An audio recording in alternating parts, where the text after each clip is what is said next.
ओम नमो भगवते वासुकी नाथाय नमः। ओम शेष नागाय नमः। आप सभी श्रोताओं को नाग पंचमी पर्व की हार्दिक शुभकामनाएं।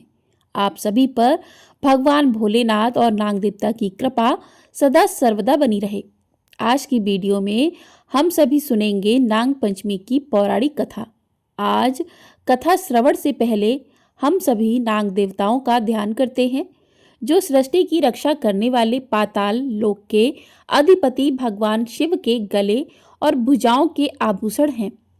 हे अनंत वासुकी, तक्षक, करकोटक, पद्म, महापद्म, शंख, कुलिक और अन्य सभी नागों, यदि हमारे वचनों, कर्मों या विचारों से कोई भूल हो गई हो, कोई अपराध हो गया हो, तो हम आपसे क्षमा याचना करते हैं। हे नाग देवता, आप सदा हमारे कुल की रक्षा करें, सर्प दोष दूर करें और हमारे जीवन में सुख समृद्धि की वर्षा करें। प्रिय श्रोताओं, आज हम श्रावण मास के शुक्ल पक्ष में की पंचमी तिथि पर श्रद्धा और भक्ति से परिपूर्ण होकर नाग पंचमी व्रत की कथाओं का पावन श्रवण करने जा रहे हैं। और कथाओं का शुभारंभ हम नागेश्वर ज्योतिर्लिंग की दिव्य महिमा से करेंगे, जो स्वयं भगवान शिव द्वारा नागों की रक्षा के लिए स्थापित किया गया था। यह वही पवित्र स्थान है जहां भगवान शिव ने सर्प दंश से पीड़ित भक्त की पुकार सुनकर स्वयं प्रकट होकर जीवन दान दिया और नागों को अपना अभिषेक रूप में स्वीकार किया। नागेश्वर ज्योतिर्लिंग का यह दिव्य स्मरण हमें सिखाता है कि शिव और नागों का संबंध केवल प्रतीकात्मक नहीं, बल्कि गहरा आध्यात्मिक और कर्म बंधन से भी जुड़ा है। नाग पंचमी केवल एक व्रत या परंपरा नहीं है, यह एक संदेश है कि हमें प्रकृति की हर जीवात्मा का आदर करना चाहिए, चाहे वह भूमिगत हो या आकाशगामी हो। यह व्रत परिवार की रक्षा, संतानों की दीर्घायु और कुल परंपरा की शुद्धता के लिए किया जाता है। यह व्रत हमें यह भी सिखाता है कि अहंकार, हिंसा और अपवित्र जीवन शैली सर्पदोष का कारण बन सकती है, जिसे श्रद्धा, क्षमा और सेवा से ही शांत किया जा सकता है। प्राचीन समय की बात है, दारुका नाम की एक प्रसिद्ध राक्षसी थी, जो देवी पार्वती जी से वरदान प्राप्त कर अहंकार में चूर रहती थी। उसका पति दारुक महान बलशाली राक्षस था। उसने बहुत से राक्षसों को अपने साथ लेकर समाज में आतंक फैलाया हुआ था। वह यज्ञ, हवन आदि शुभ कर्मों को नष्ट करता हुआ संत महात्माओं का संहार किया करता। वह प्रसिद्ध धर्मनाशक राक्षस था। पश्चिमी समुद्र के किनारे सभी प्रकार की संपदाओं से भरपूर 16 योजन विस्तार पर उसका एक वन था, जिसमें वह निवास करता था। दारुका जहां भी जाती थी, वृक्षों और विविध उपकरणों से सुसज्जित वह वन भूमि अपने विलास के लिए साथ साथ ले जाती। महादेवी पार्वती ने उस वन की देखभाल का दायित्व दारुका को ही सौंपा था, जो कि उनके वरदान के प्रभाव से उसके ही पास रहता था। उससे पीड़ित आम जनता ने एक बार महर्षि और के पास जाकर अपना कष्ट सुनाया। शरणागतों की रक्षा का धर्म पालन करते हुए महर्षि और ने राक्षसों को श्राप दे दिया। उन्होंने कहा, जो राक्षस इस पृथ्वी पर प्राणियों की हिंसा और यज्ञों का विनाश करेगा, उसी समय वह अपने प्राणों से हाथ धो बैठेगा। महर्षि और द्वारा दिए गए श्राप की सूचना जब देवताओं को पता चली, तब उन्होंने दुराचारी राक्षसों पर चढ़ाई कर दी। राक्षसों पर भारी संकट आ पड़ा। यदि वे युद्ध में देवताओं को मारते हैं तो श्राप के कारण स्वयं मर जाएंगे, और यदि उन्हें नहीं मारते हैं तो पराजित होकर स्वयं ही भूखे मर जाएंगे। उस समय दारुका ने राक्षसों को सहारा दिया और भवानी के वरदान का प्रयोग करते हुए वह संपूर्ण वन को लेकर समुद्र में जा बसी। इस प्रकार राक्षसों ने धरती को छोड़ दिया और निर्भयता पूर्वक समुद्र में निवास करते हुए वहां भी प्राणियों को सताने लगे। एक बार धर्मात्मा और सदाचारी सुप्रिय नामक शिव भक्त वैश्य था। जब वह नौका पर सवार होकर समुद्र में जल मार्ग से कहीं जा रहा था, उस समय दारुक नामक एक भयंकर बलशाली राक्षस ने उस पर आक्रमण कर दिया। राक्षस दारुक ने सभी लोगों सहित सुप्रिय का अपहरण कर लिया और अपनी पुरी में ले जाकर उसे बंदी बना लिया। क्योंकि सुप्रिय शिव जी के अनन्य भक्त थे, इसलिए वह हमेशा शिव जी की आराधना में तन्मयता से लगे रहते थे। यहाँ तक कि कारागार में भी उनकी आराधना बंद नहीं हुई और उन्होंने अपने अन्य साथियों को भी शिव जी की पूजा के प्रति जागरूक कर दिया और वे सभी शिव भक्त बन गए। इस प्रकार कारागार में शिव भक्ति का ही बोलबाला हो गया।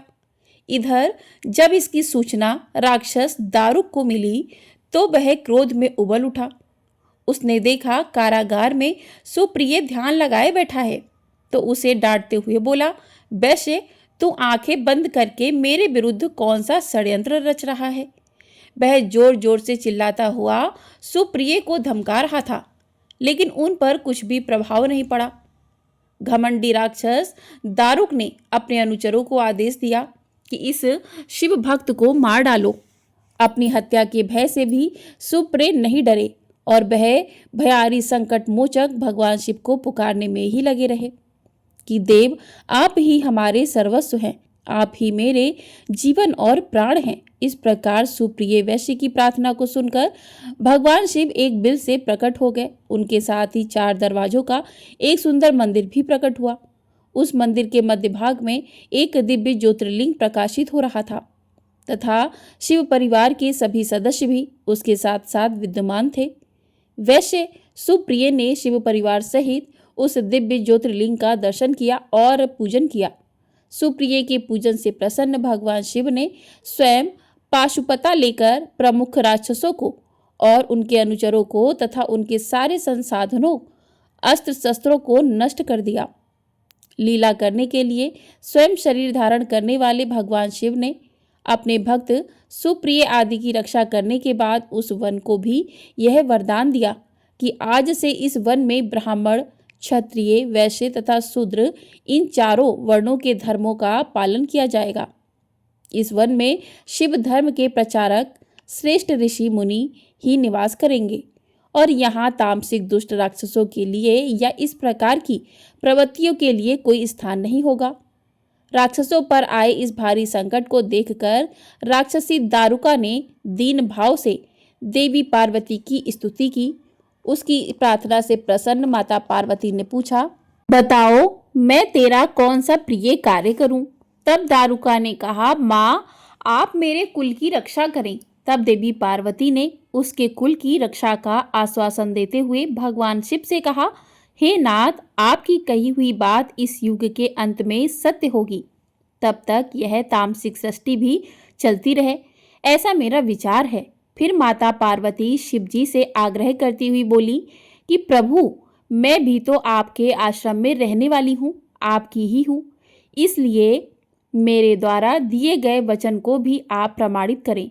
यह राक्षसी दारुका राक्षसियों में वरिष्ठ मेरी ही शक्ति तथा देवी है, इसलिए यह राक्षसों के राज्य का शासन करेगी और यह राक्षसों की पत्नियां अपने राक्षस पुत्रों को पैदा करेंगी जो मिलजुल कर इस वन में निवास करेंगे, ऐसा मेरा विचार है।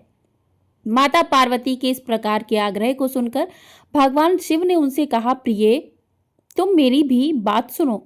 मैं भक्तों का पालन और उनकी सुरक्षा के लिए प्रसन्नतापूर्वक इस वन में निवास करूंगा। जो मनुष्य वर्णाश्रम धर्म का पालन करते हुए श्रद्धा भक्ति पूर्वक मेरा दर्शन करेगा वह चक्रवर्ती राजा बनेगा। कलयुग के अंत में तथा सतयुग के प्रारंभ में महासेन का पुत्र वीरसेन राजाओं का महाराज होगा। वह मेरा परम भक्त तथा बड़ा पराक्रमी होगा। जब वह इस वन में आकर मेरा दर्शन करेगा उसके बाद वह चक्रवर्ती सम्राट हो जाएगा। इसके बाद बड़ी बड़ी लीलाएं करने वाले शिव पार्वती जी ने आपस में हास विलास की बातें की और वहीं पर स्थित हो गए। इस प्रकार शिव भक्तों के प्रिय ज्योतिर्लिंग स्वरूप भगवान शिव नागेश्वर कहलाए और देवी पार्वती भी नागेश्वरी के नाम से विख्यात हुई। इस प्रकार शिव ज्योतिर्लिंग के रूप में प्रकट हुए हैं जो तीनों लोकों की कामनाओं को पूर्ण करने वाले हैं। नागेश्वर ज्योतिर्लिंग के दर्शन करने के बाद जो मनुष्य उसकी उत्पत्ति और महात्म्य संबंधी कथा को सुनता है वह समस्त पापों से मुक्त हो जाता है तथा संपूर्ण भौतिक और आध्यात्मिक सुखों को प्राप्त करता है तथा उसके सर्प दोष आदि सभी दोष भी दूर हो जाते हैं। सभी प्रेम से बोलिए नागेश्वर ज्योतिर्लिंग की जय। तो इस प्रकार से नागेश्वर ज्योतिर्लिंग की कथा पूर्ण हुई। अब सुनिए नाग पंचमी व्रत की मुख्य कथा। नाग पंचमी की प्राचीन कथा के अनुसार प्राचीन काल में एक सेठ जी के 7 पुत्र थे। सातों का विवाह हो चुका था। सबसे छोटे पुत्र की पत्नी श्रेष्ठ चरित्र की विदुषी और अत्यंत सुशील थी, किंतु उसका कोई भाई नहीं था, इसलिए उसका अपने मायके भी जाना नहीं हो पाता था। एक दिन बड़ी बहू ने घर लीपने को पीली मिट्टी लाने के लिए सभी बहुओं को साथ चलने को कहा, तो सभी टोकरी और खुरपी लेकर मिट्टी खोदने चली गईं। जब वह मिट्टी खोद रही थी तभी वहां एक सर्प निकला, जिसे बड़ी बहू खुरपी से मारने लगी। यह देखकर छोटी बहू ने उसे रोकते हुए कहा, दीदी इसे मत मारो, यह बेचारा तो निरपराध है। यह सुनकर बड़ी बहू ने उसे नहीं मारा। तब सर्प एक और जा बैठा और फिर छोटी बहू ने उससे कहा, हम अभी लौटकर आती हैं, तुम यहाँ से कहीं मत जाना। ऐसा कहकर वह सबके साथ मिट्टी लेकर घर चली गई और फिर वहाँ कामकाज में फंसकर सर्प को जो वचन दिया था उसे भूल गई।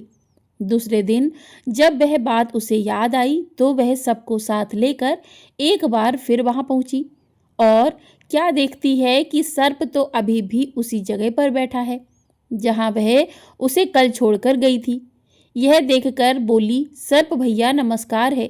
तो सर्प कहने लगा, तू भैया कह चुकी है ना, इसलिए तुझे छोड़ देता हूँ, नहीं तो झूठी बात कहने के कारण मैं तुझे अभी डस लेता। तब वह बोली, भैया मुझसे भूल हो गई, मुझे क्षमा कर दो। सर्प बोला, अच्छा ठीक है, तू आज से मेरी बहन हुई और मैं तेरा भाई। अब तुझे जो मांगना है तो मांग ले। तब वह बोली, मेरा कोई भैया नहीं है, अच्छा हुआ जो तू मेरा भाई बन गया। फिर कुछ दिन बीतने पर वह सर्प एक दिन मनुष्य का रूप धरकर छोटी बहू के ससुराल पहुंच गया और कहने लगा कि मेरी बहन को भेज दो। तो सब कहने लगे, इसका तो कोई भाई नहीं था, आज अचानक इसका एक भाई कहाँ से आ गया। तो वह कहने लगा, मैं दूर के रिश्ते में इसका भाई हूँ, बचपन में ही बाहर चला गया था। उसने बहुत तरह की बातें करके उन लोगों को विश्वास दिलाया। उसके विश्वास दिलाने पर घर के लोगों ने छोटी बहू को उसके साथ भेज दिया। चलते चलते बीच मार्ग में उसने बताया कि बहन, मैं वही सर्प हूँ, याद आया तुम्हें, इसलिए तो डरना नहीं, और हाँ, जहाँ चलने में कठिनाई हो वहाँ मेरी पूंछ पकड़ लेना। ऐसा कहकर वह मनुष्य से एक बार फिर सर्प में बदल गया और फिर छोटी बहू ने उसके कहे अनुसार वैसा ही किया। इस तरह वह उसके घर पहुँच गई। वहाँ के धन ऐश्वर्य को देखकर वह हैरान रह गई। बहुत दिन तक वह वहीं रही, उसकी खूब आव भगत हुई। एक दिन सर्प की माता ने उससे कहा, बेटी मैं एक काम से बाहर जा रही हूँ, तू अपने भाई को ठंडा दूध पिला देना। उसे यह बात ध्यान नहीं रही और उसने जल्दबाजी में गर्मा गर्म दूध अपने भाई को पिला दिया, जिससे उसका मुख बुरी तरह से जल गया। यह देखकर सर्प की माता बहुत क्रोधित हुई, परंतु सर्प के समझाने पर चुप हो गई। तब उस सर्प ने कहा कि अब बहन को उसके घर भेज देना चाहिए। तब सर्प और उसके पिता ने छोटी बहू को बहुत सारा धन, सोना, चांदी, हीरे, मोती, जवाहरात, वस्त्र, आभूषण देकर उसके घर पहुंचवा दिया। इतना ढेर सारा सामान देखकर तो बड़ी बहू ने ईर्ष्या में भरकर उससे कहा, लगता है तुम्हारा भाई तो बड़ा धनवान है, अरे तुझे तो उससे और भी अधिक धन लाना चाहिए था। सर्प अभी भी द्वार पर खड़ा था। जब उसने सुना तो सारी वस्तुएं सोने की लाकर अपनी बहन को दे दी। यह देखकर बड़ी बहू ने फिर कहा, अरे इन्हें झाड़ने के लिए झाड़ू भी तो सोने की होनी चाहिए। अब की बार सर्प ने सोने की झाड़ू लाकर भी अपनी बहन को दे दी। सर्प ने छोटी बहू को हीरे मणियां का एक अद्भुत हार भी दिया था। उसकी प्रशंसा उस देश की रानी ने भी सुनी तो वह राजा से कहने लगी कि महाराज, सेठ जी की छोटी बहू का हार उसके पास नहीं बल्कि यहाँ मेरे पास होना चाहिए। अब तो राजा ने मंत्री को आदेश दिया कि वह उस छोटी बहू से हार लेकर शीघ्र उपस्थित हों। और यदि वह ऐसा ना करे तो उसके लिए सजा दी जाए। महाराज का आदेश था, मंत्री को तो मानना ही था। मंत्री ने सेठ जी के घर जाकर कहा, सेठ जी, महारानी जी छोटी बहू का हार पहनना चाहती हैं, अपनी बहू से हार लेकर मुझे दे दो। सेठ जी ने मारे डर के छोटी बहू से हार मंगाकर मंत्री जी को दे दिया। यह बात छोटी बहू को इस बार बहुत बुरी लगी और उसने अपने सर्प भाई को यह याद किया और उसे घर आने के लिए प्रार्थना करने लगी कि भैया, रानी ने मेरा हार छीन लिया है। तुम कुछ ऐसा करो कि जब वह हार उसके गले में रहे तब तक के लिए सर्प बन जाए, और जब वह मुझे वापस कर दे तो वही हार हीरे और मणियों का हो जाए। सर्प ने ठीक वैसा ही किया। इधर राजमहल में जैसे ही रानी ने वह हार पहना तो वह सर्प का बन गया। यह देखकर रानी मारे डर के चीख पड़ी और रोने लगी। यह सब देखकर राजा ने सेठ जी के पास खबर भिजवाई कि छोटी बहू को तुरंत भेजो। सेठ जी डर गए कि अब तो राजा ना जाने क्या करेगा। वह स्वयं अपनी छोटी बहू को साथ लेकर राजमहल में उपस्थित हो गए। तब राजा ने छोटी बहू से पूछा कि तूने क्या जादू किया है, मैं तुझे अभी दंड दूंगा। छोटी बहू कहने लगी, राजन, मेरी दृष्टता क्षमा कीजिए। यह हार तो ऐसा ही है कि मेरे गले में हीरो का और मणियों का रहता है, और यदि इसे कोई दूसरा पहन ले तो दूसरे के गले में यह सर्प का हो जाता है। यह सुनकर राजा ने वह सर्प बना हार उसे देकर कहा कि अगर तुम सच कह रही हो तो अभी पहनकर दिखाओ। छोटी बहू ने जैसे ही उसे अपने गले में पहना, वह पहले की तरह हीरो मणियों का हो गया। यह देखकर राजा को छोटी बहू की बात पर विश्वास हो गया और फिर उसने प्रसन्न होकर छोटी बहू को पुरस्कार रूप में और भी बहुत सारी मुद्राएं दी। और फिर छोटी बहू बहुत ही प्रसन्नता के साथ अपने हार और अन्य बहुमूल्य वस्तुओं को साथ लेकर अपने घर लौट आई। उसके धन को देखकर बड़ी बहू ने ईर्ष्या के कारण उसके पति को सिखा दिया कि देखो, छोटी बहू के पास कहीं से धन आया है। यह सुनकर उसके पति ने एक दिन अपनी पत्नी को बुलाकर डांटते हुए कहा, ठीक ठीक बता कि यह धन तुझे कौन देता है। तब छोटी बहू फिर से अपने सर्प भाई को याद करने लगी और तभी उसी समय सर्प ने प्रकट होकर कहा, अगर मेरी धर्म बहन के आचरण पर तू संदेह करेगा तो मैं उसे खा लूंगा।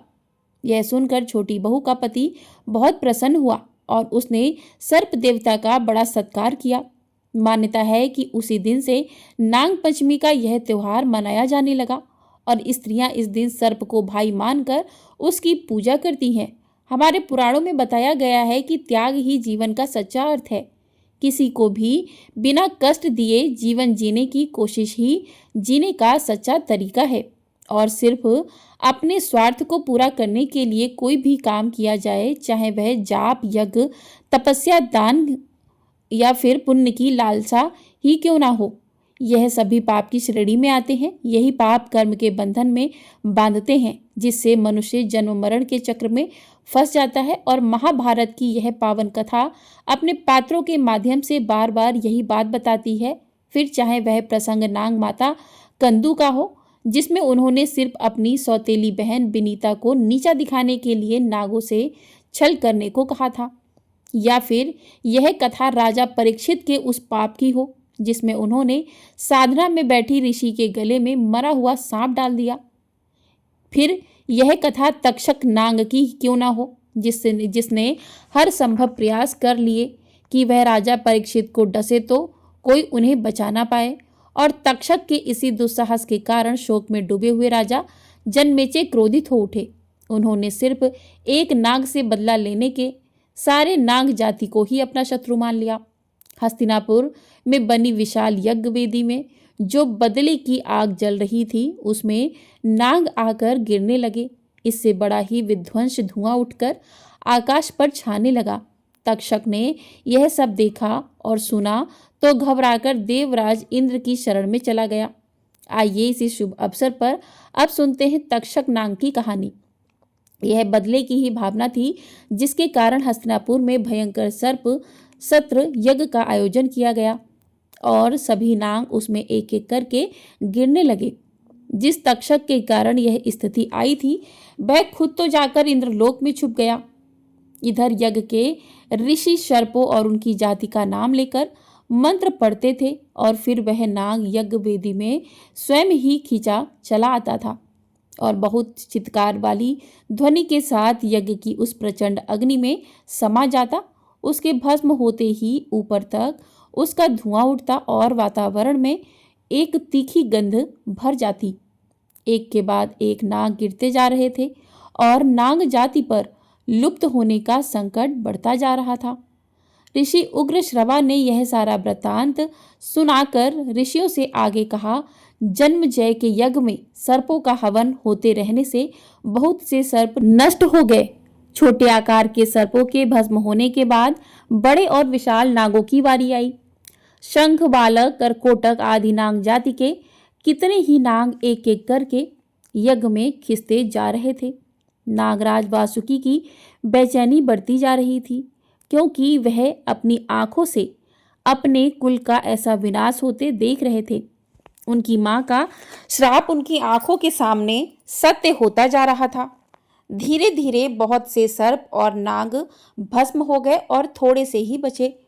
तब नागराज वासुकी अपनी बहन जरत्कारु के पास पहुंचे। उन्होंने अपनी बहन से कहा, प्रिय बहन, राजा जन्मजय के सर्प यज्ञ में अब तक कई सर्प और नाग भस्म हो चुके हैं। मेरी भी बारी कभी भी आ सकती है। नाग जाति पर जो संकट है वह पहले से तय था और उसके अनुसार ही आज यह दिन आया है। लेकिन यह भी तय है कि यह सर्प यज्ञ पूरा नहीं होगा। इसको रोकने का माध्यम तुम्हारा ही पुत्र बनने वाला है। बहन, तुम जानती भी हो कि मैंने इसी दिन के लिए तुम्हारा विवाह ऋषि जरत्कारु के साथ कराया था। अब समय आ गया है, तुम अपने पुत्र को प्रेरित करो। मैं उसकी मेधा शक्ति को जानता हूँ। उसने बचपन में ही बहुत थोड़े समय के बीच ही वेद वेदांग का अध्ययन कर ज्ञान प्राप्त कर लिया है। च्यवन ऋषि से नीति और शास्त्र भी वह सीख चुका है। इसलिए अब तुम अपने पुत्र को हस्तिनापुर भेजो।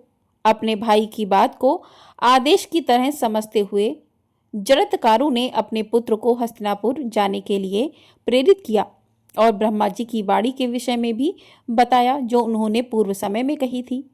जब जरत्कारु के पुत्र आस्तिक ने नागराज वासुकी को धीरज रखने के लिए कहा और बोले, मामा मछली, आप मन में शांति रखिए। मैं सत्य कहता हूँ कि मैं अपनी शुद्ध वाणी से राजा जन्मेजय को प्रसन्न कर लूँगा और उनसे यह यज्ञ बंद करवा लूँगा। आप मुझ पर विश्वास कीजिए और मुझे हस्तिनापुर जाने की आज्ञा दीजिए। ऐसा कहकर बालमुनि आस्तिक महाराज हस्तिनापुर पहुँच गए। जब वह यज्ञशाला में प्रवेश करने लगे तब द्वारपालों ने उन्हें द्वार पर ही रोक लिया। ऐसा इसलिए क्योंकि जब यज्ञ की तैयारियां चल रही थीं तब सूत जी ने भविष्यवाणी करते हुए कहा था कि यह यज्ञ पूर्ण नहीं होगा और एक ब्राह्मण इसे रोकेगा। यह सुनकर राजा जन्मेजय ने आदेश दिया था कि यज्ञ शुरू हो जाए तो उसके बाद किसी को भी बिना मेरी आज्ञा के यज्ञशाला में प्रवेश करने की अनुमति न मिले। तब आस्तिक महाराज वहीं द्वार पर खड़े होकर मधुर वाणी में यज्ञ की स्तुति करने लगे। बचपन में उनका स्वर इतना शुद्ध, उच्चारण बिल्कुल स्पष्ट और वाणी इतनी मीठी थी जो सर्प यज्ञ के उस नकारात्मक माहौल में भी हृदय बदलने वाली बन गई। उनकी यज्ञ स्तुति में प्रभावित होकर राजा जन्मेजय ने आस्तिक महाराज को यज्ञ मंडप में आने की अनुमति दे दी। आस्तिक मुनि की स्तुति से राजा, सभासद, ऋतवज मुनि सभी बहुत प्रसन्न हुए। राजा ने कहा, यह भले ही बालक है लेकिन इसकी प्रतिभा इसे अनुभवी वृद्ध बनाती है। मैं इसे वर देना चाहता हूँ। इस पर राजा के सभासदों ने कहा, राजन, आपका यह विचार बहुत उत्तम है। वैसे भी यह ब्राह्मण है, इतना ही काफी है। ब्राह्मण बालक भी हो तो भी राजाओं के लिए सम्मान ही होता है, और फिर अगर विद्वान हो तब तो कहना ही क्या। राजा के मन में अगर ब्राह्मण को कुछ देने का विचार आया तो उन्हें देना ही चाहिए। ऐसे में अच्छा हो कि आप इस बालक को इसकी मुंह मांगी वस्तु दे दें। तब राजा जन्मेजय ने कहा, ठीक है, आप लोग मेरा यह कर्म प्रयत्न करके जल्दी से जल्दी पूरा करवाएं और तक्षक नाग भी आकर इस यज्ञ में आ गिरे, क्योंकि वही मेरा प्रधान शत्रु है। तब ऋतवज मुनियों ने बताया कि तक्षक इस यज्ञ की बात सुनकर इंद्रदेव की शरण में चला गया है और इसलिए उनके अभय वचन के कारण ही मंत्रों से प्रभावित नहीं हो रहा है। तब राजा ने कहा कि आप लोग बार बार शक्तिशाली मंत्र पढ़कर तक्षक को बुलाएं और इंद्र को भी साथ में बुला लें। तक्षक ने यह सुना तो वह इंद्र के चारों ओर जाकर लिपट गया और मंत्रों के प्रभाव में उनके साथ ही यज्ञ वेदी की ओर खींचने लगा। ऋतवजों ने देखा कि इंद्रदेव को जकड़े हुए तक्षक ऊपर आकाश में यज्ञ वेदी के ऊपर आ गया है और अग्नि की तरफ खींचा जा रहा है। इंद्र ऐसे भयानक यज्ञ को देखकर घबरा गए और इससे बचने का मार्ग खोजने लगे, लेकिन मंत्र के प्रभाव में असफल रहे। फिर वह तक्षक को छोड़कर चले गए। तब ब्राह्मणों ने कहा, राजन, आपकी इच्छा के अनुसार अब तक्षक यज्ञ में भस्म होने ही वाला है। आपका मनोरथ पूर्ण होने ही वाला है, इसलिए अब आप इस बाल मुनि को उसका मनचाहा वर दे सकते हैं। यह सुनकर राजा जन्मेजय बाल मुनि आस्तिक महाराज की ओर मुड़े और उनसे बोले कि हे बाल मुनि, मैं प्रसन्नता से आपको वर देना चाहता हूँ, इसलिए आप जो इच्छा हो वह प्रसन्नता पूर्वक मांग सकते हैं। मैं कठिन से कठिन वर भी आपको दूंगा। आस्तिक मुनि ने इसी अवसर का लाभ उठाया और पहले तो हाथ जोड़कर तक्षक को आकाश में ही स्थिर कर दिया ताकि वह अग्नि की ओर ना खींचा चला जाए। फिर बोले, राजन, आप मुझे यह वर दीजिए कि आपका यह यज्ञ इसी समय से बंद हो जाए और इसमें गिरने वाले सर्पनाग अब बच जाएं। इस पर राजा जन्मेजय अप्रसन्न हो गए और बोले कि बाल मुनि, आप मुझसे धन, स्वर्ण, गौ, भूमि आदि कुछ भी इच्छा अनुसार मांग सकते हैं, लेकिन इस यज्ञ को बंद मत करवाइए। आस्तिक मुनि ने कहा, राजन, मैं तो ऐसा कुछ भी नहीं चाहता हूँ। मैं बस इतना चाहता हूँ कि मेरे द्वारा मेरे मातृ कुल अर्थात नाग कुल का इतना कल्याण हो जाए और मैं उनके लिए ही आपका यह यज्ञ बंद कराना चाहता हूँ। जन्मेजय ने कई बार आस्तिक महाराज से उनकी मांग बदलने के लिए कहा, लेकिन बाल मुनि ने हर बार यही मांग दोहराई। तब ब्राह्मणों, ऋतवज मुनियों और वेदों को जानने वाले विद्वान सदस्य भी एक स्वर में कहने लगे, राजन, इस बालक को वह मिलना चाहिए जो यह मांग रहा है, क्योंकि राजा ने भी कठिन से कठिन वर देने का वचन जो दे रखा है।